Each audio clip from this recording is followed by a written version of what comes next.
स्वागत है आप सभी का एक और नई वीडियो में। आज के वीडियो में हम लोग केमिस्ट्री के ही सवाल को देखेंगे, जो कि पिछले वीडियो में आपको पहले ही चैप्टर यानी केमिस्ट्री के पहले चैप्टर रासायनिक अभिक्रिया और समीकरण के कुछ ऑब्जेक्टिव सवाल कराए थे और कुछ सवाल रह गए, तो आगे के सवाल को हम लोग आज हल करेंगे।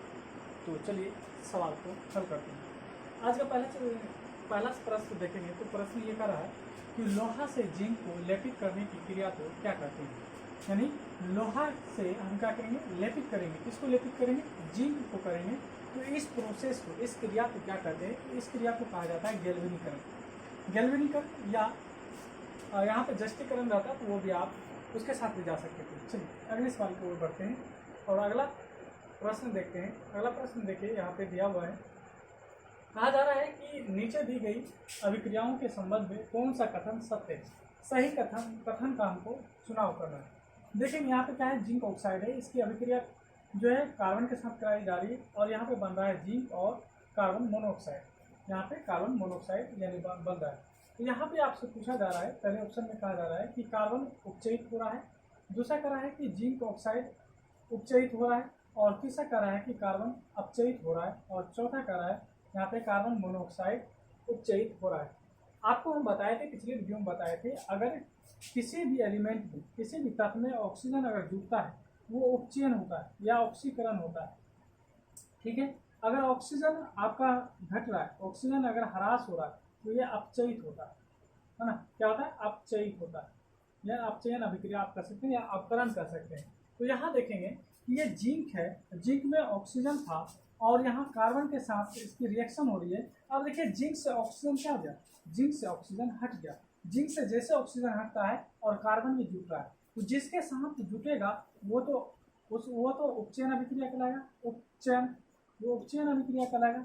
ठीक है, उसके बाद देखेंगे कि जिससे हटा वो आपका अपचयन अभिक्रिया कहलाएगा। लेकिन यहाँ पे कहा जा रहा है कि कार्बन उपचयित हो रहा है, कार्बन क्या हो रहा है? उपचयित हो रहा है। फिर दूसरा कह रहा है कि जिंक ऑक्साइड जो है ये उपचयित हो रहा है। तीसरा कह रहा है आपको कि कार्बन है ना अपचयित हो रहा है और चौथा कह रहा है कि कार्बन मोनोऑक्साइड उपचयित हो रहा है। तो सही जवाब हम ढूंढने की प्रयास करेंगे। तो देखिए जिंक से यानी ऑक्सीजन हट रहा है, तो यहाँ पे अगर देखेंगे तो क्या हो रहा है यहाँ पे, क्योंकि जिंक में ऑक्सीजन तो यहाँ पे जुट नहीं रहा है। जिंक में ऑक्सीजन जब नहीं जुट रहा है तो उपचयित तो हो नहीं रहा है ना। कार्बन में देखेंगे ऑक्सीजन जुट रहा है, कार्बन में ऑक्सीजन जुट रहा है, तो कार्बन क्या होना चाहिए? यहाँ पे कार्बन आपका क्या होना चाहिए? उपचयित होना चाहिए या अपचयित होना चाहिए? तो यहाँ पे कार्बन जुटेगा तो उपचयित होना चाहिए। ठीक है, और चौथा देखेंगे यहाँ पे कह रहा है कि कार्बन मोनोऑक्साइड अपचयित हो रहा है। कार्बन मोनोऑक्साइड में अपचयित हो रहा है। कार्बन देखेंगे, कार्बन क्या हो रहा है? कार्बन उपचयित हो रहा है, क्योंकि कार्बन में ऑक्सीजन जुट रहा है इसलिए उपचयित हो रहा है। ठीक है, अगला प्रश्न की ओर बढ़ते हैं। अगला सवाल देखेंगे। अगला सवाल कर रहा है कि जिंक, देखेंगे यहाँ पे कह रहा है जिंक तथा लेड कॉपर की अपेक्षा कम क्रियाशील है, अधिक क्रियाशील है, समान क्रियाशील है और सभी उत्तर संभव है। तो यहाँ पे हमको ढूंढना है कि कौन ज्यादा यानी क्रियाशील है। जिंक ज्यादा क्रियाशील है या फिर लेड, यहाँ लेड आपका क्रियाशील है या कॉपर की अपेक्षा में। क्या कह रहा है? कॉपर की अपेक्षा में कौन है ना, यहाँ पे अपेक्षा में कम है या अधिक है, समान या बराबर है। तो देखिए अगर हम कॉपर के अपेक्षा देखें तो यहाँ पे सबसे ज्यादा जो क्रियाशील है वो जिंक क्या है? क्रियाशील, यानी जिंक है ना तथा लेड कॉपर की अपेक्षा में, तो जिंक जो है सबसे ज्यादा यानी क्रियाशील है। तो यहाँ पे आप जाएंगे जिंक अधिक क्रियाशील है। जिंक क्या है? अधिक क्रियाशील है। किसके अपेक्षा में? लेड और कॉपर की अपेक्षा में। ठीक है, अगले यानी सवाल को करते हैं।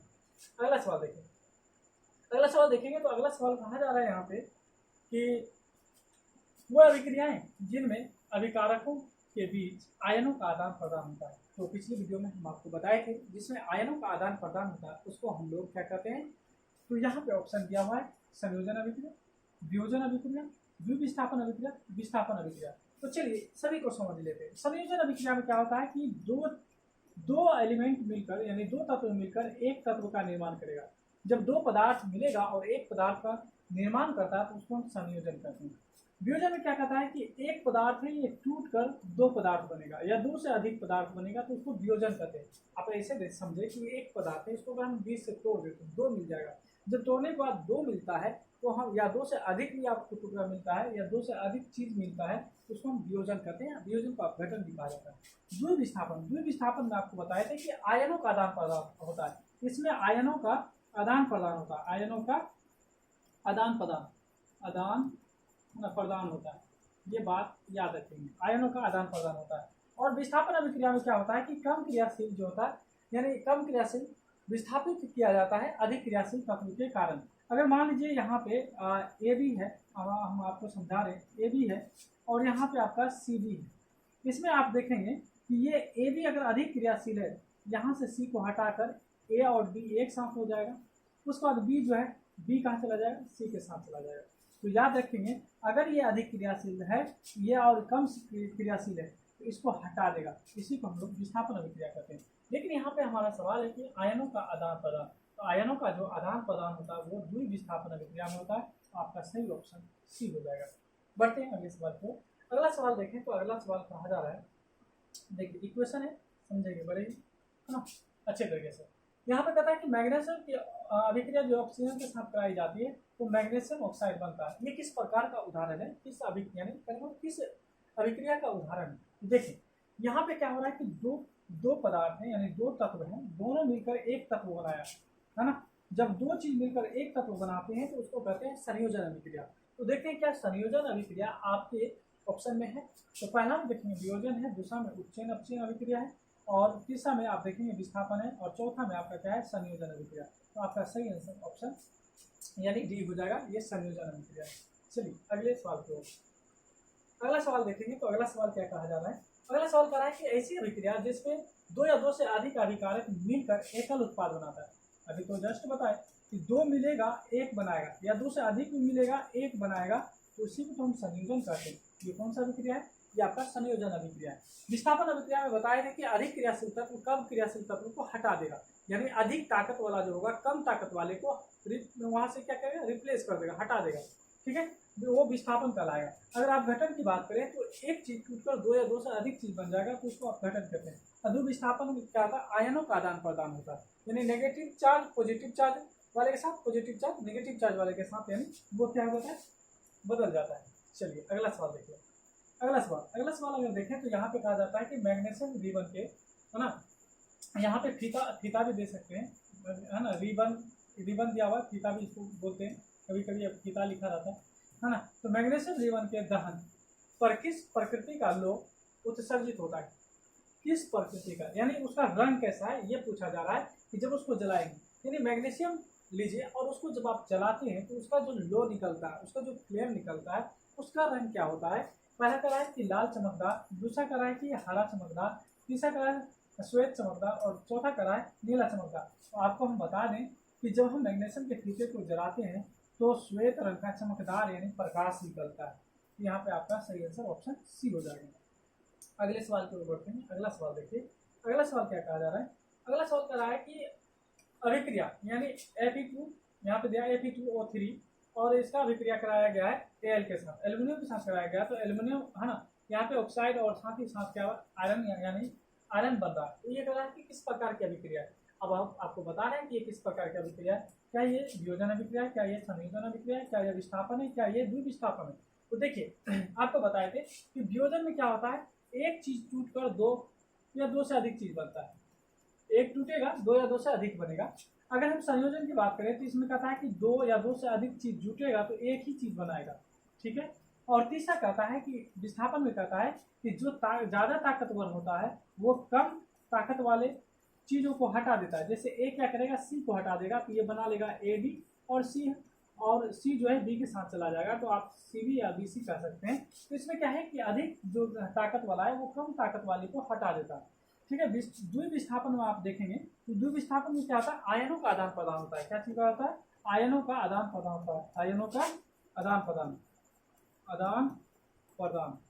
ठीक है, आप देखें इसमें क्या हुआ है, इसमें देखिए क्या है, अगर आप देखेंगे तो यहाँ पे है आपको फेरस ऑक्साइड है, और साथ ही साथ आप देखेंगे एल्यूमिनियम के साथ रिएक्शन करता है। तो एल्यूमिनियम क्या करता है, फेरस को यानी लोहा को हटा दिया, लोहा को इसमें से हटा दिया, इसका मतलब क्या किया, रिप्लेस कर दिया, यानी यहाँ से हटाना, यानी विस्थापन अभिक्रिया कहलाएगा। आपका ऑप्शन सी सही आंसर हो जाएगा। उम्मीद करते हैं आप सारे सवालों को समझ रहे होंगे। अगर किसी भी सवाल में आपको डाउट हो रहा हो तो आप जरूर मुझे कमेंट करके पूछें। चलिए अगला सवाल, अगला सवाल देखिए, अगला सवाल क्या कर रहा है।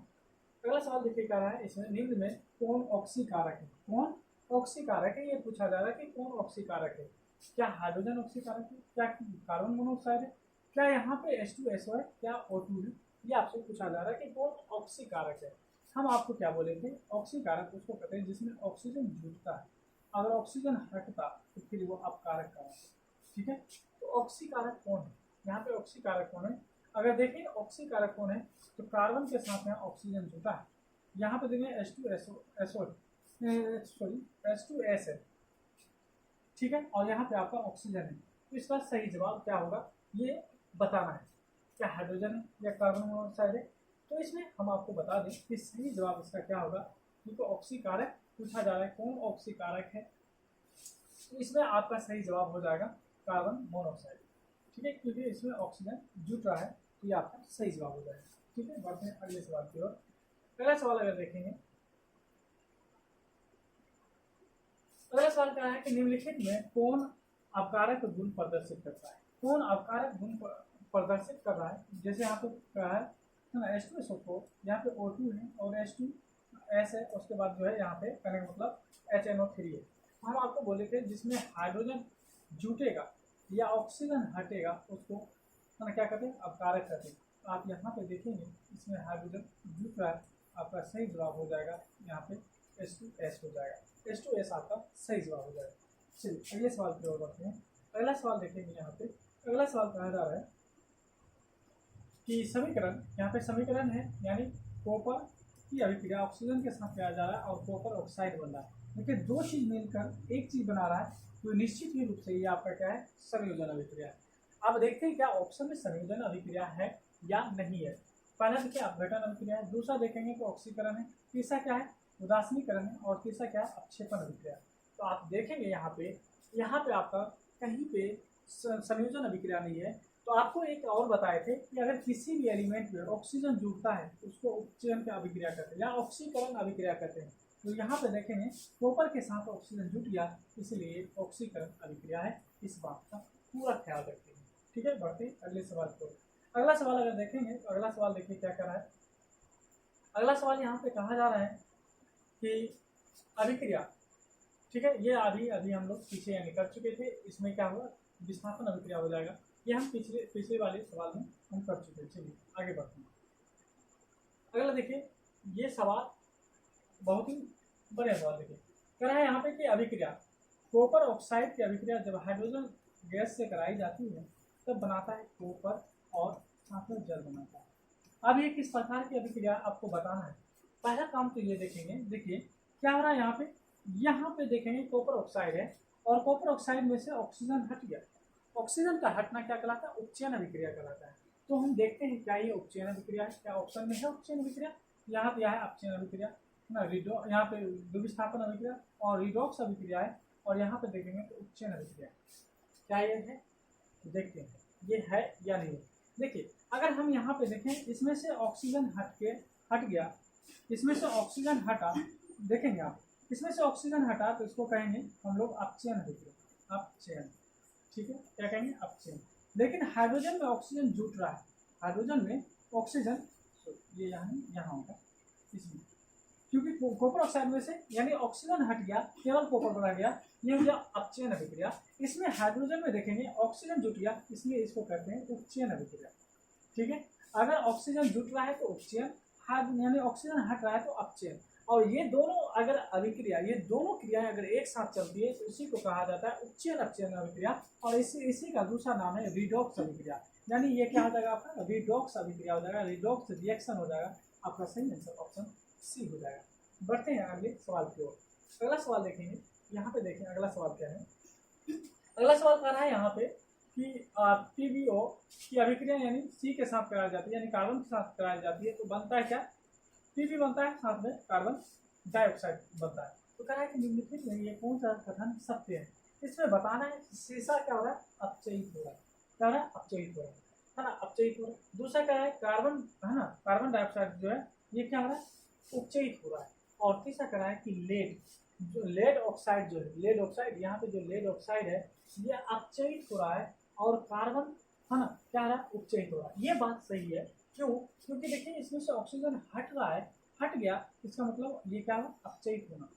क्योंकि ऑक्सीजन का उपचयन अभिक्रिया कहलाता है, इसलिए ये अपचयित हो रहा है और इसके साथ कार्बन के साथ ऑक्सीजन जुड़ रहा है, इसलिए उपचयन हो रहा है, यानी कार्बन क्या है, अपचयित हो रहा है। तो आपका ऑप्शन सी सही है कि लेड ऑक्साइड जो है अपचयित हो रहा है और कार्बन डाइऑक्साइड उपचयित हो रहा है। चलिए बढ़ते हैं अगले सवाल की ओर। अगला सवाल देखिए बहुत ही बेहतरीन सवाल। जैसे यहाँ पे करा कि ए बी की अभिक्रिया सी डी से कराई जाती है। अब ए जो है क्या करता है, सी को हटाकर ए डी बना लेता है। यहाँ पे जो सी है ये सी को हटा दिया है ना, और यहाँ पे ए क्या आ गया, ए आ गया, और सी जो है ना बी के साथ यानी अपना जो है अभिक्रिया करके यानी अपना कंपाउंड बना लेता है। तो देखिए इसमें ए जो है अधिक क्रियाशील है और सी जो है कम क्रियाशील है। अधिक क्रियाशील क्या क्या, सी को यहाँ से हटा दिया और इसीलिए क्या बना लिया, ए डी बना लिया, यानी ए डी बना लिया। देखिए यहाँ पे ए डी बना लिया। तो जब अधिक क्रियाशील तत्व कम क्रियाशील तत्व को हटा देता है उसी को हम लोग कहते हैं विस्थापन अभिक्रिया। क्या कहते हैं उसको, विस्थापन अभिक्रिया कहते हैं। ठीक है, क्या कहते हैं उसको, विस्थापन अभिक्रिया कहते हैं, है ना। और अगर एक चीज और देखा जाए है ना, या यहाँ पे हम ये भी कर सकते हैं। चलिए विस्थापन अभिक्रिया देखेंगे, ये विस्थापन हो जाएगा, विस्थापन क्या ये किसी ऑप्शन में है, विस्थापन नहीं है। तो हम ऐसे भी कर सकते हैं कि ये अपने आयनों का आदान प्रदान कर दिया। क्या कर लिया, आयनों का आदान प्रदान कर दिया। ए जो है डी के साथ और बी जो है सी के साथ अपना आयनों का आदान प्रदान कर दिया, इसलिए इसको उभय विस्थापन कहते हैं। और उभय विस्थापन को ही द्विविस्थापन अभिक्रिया भी हम लोग कहते हैं।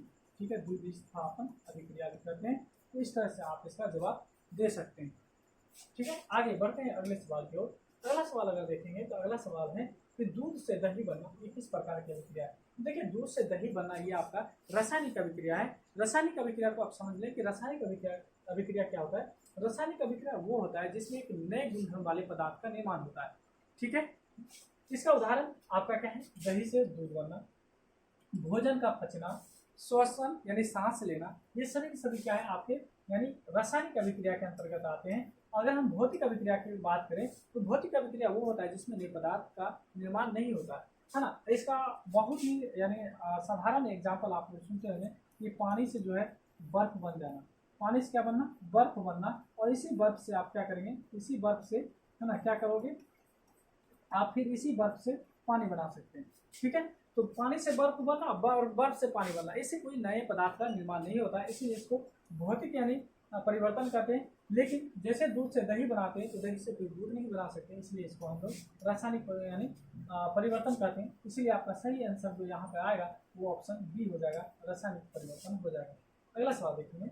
अगला सवाल देखिए क्या है। अगला सवाल कहा जाता है कि रासायनिक अभिक्रिया में भाग लेने वाले पदार्थ, ये रासायनिक अभिक्रिया में भाग लेने वाले पदार्थ को हम लोग अभिकारक कहते हैं, क्योंकि हम लोग पहले पढ़ चुके हैं। इसका जवाब ऑप्शन सी हो जाएगा। अगला सवाल देखेंगे। अगला सवाल कहा जा रहा है, यहाँ पे कहा जा रहा है कि वह अभिक्रियाएं जिनके अपघटित होने में ऊर्जा अवशोषित होता है।